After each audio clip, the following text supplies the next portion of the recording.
Hello बच्चों, हमारा question है the load versus elongation graph for four wires of the equal length and same material is shown in figure. The thinnest wire is represented by line. देखिए बच्चों, हमारे पास चार wire दिए हुए हैं जिसकी लेंथ सेम है, जिसका यंग्स मॉडुलस सेम है। लेंथ सेम है, यंग्स मॉडुलस सेम है।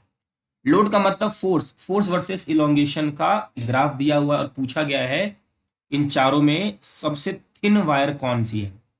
तो सबसे पहले बच्चों, थिन वायर का क्या मतलब है? थिन वायर का मतलब है, थिन वायर का मतलब है रेडियस का कम होना। जिसका रेडियस कम होगा वो थिन होगा। अब रेडियस तक कैसे पहुंचा जाएगा? देखिए, क्या हम लोग y is equal to F L upon A delta L जानते हैं? फॉर्मूला है हमारा ये। अब यहाँ पे कहीं पे रेडियस छुपा हुआ है तो एरिया में छुपा हुआ है, तो ए को लिखा जा सकता है बच्चों पाई आर स्क्वायर। तो यहाँ से हमारे पास एक आर का रिलेशन है, तो हम लिख सकते हैं y is equal to F L upon pi r square delta L, ऐसा लिखा जा सकता है। अब ये L upon delta L, L upon delta L को क्या लिख सकते हैं? y इज इक्वल टू, अच्छा इसको हम ऐसे लिख सकते हैं क्या? फोर्स हमें चाहिए, force is equal to pi r square delta L into Y upon L. अब यहां से बच्चों हमें है load versus elongation, means force versus elongation क्या होता है? डेल्टा एल होता है। तो हम इसको ऐसा लिख सकते हैं F by delta L is equal to pi r square Y upon L, ऐसा लिखा जा सकता है।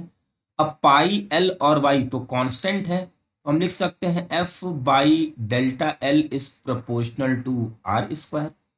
ये है बच्चों लोड और ये है इलोंगेशन, और ये क्या है? स्लोप। तो हम लिख सकते हैं slope is proportional to r square. मतलब यह है बच्चों कि जिसका स्लोप ज्यादा होगा उसका रेडियस ज्यादा होगा, और वो हमारा थिक होगा और हमें चाहिए थिन। तो हमें क्या देखना है? स्लोप कम, रेडियस कम, और हमारी वायर क्या हो जाएगी? थिन। तो सबसे स्लोप किसका कम है? इसको हम ओ मान लेते हैं, O A. O A slope is minimum, therefore O A is a thin wire. तो हमारे इस क्वेश्चन का आंसर होगा बच्चों थर्ड। आई होप ये बहुत ही अच्छा सा क्वेश्चन आपको समझ में आ गया होगा। Thank you.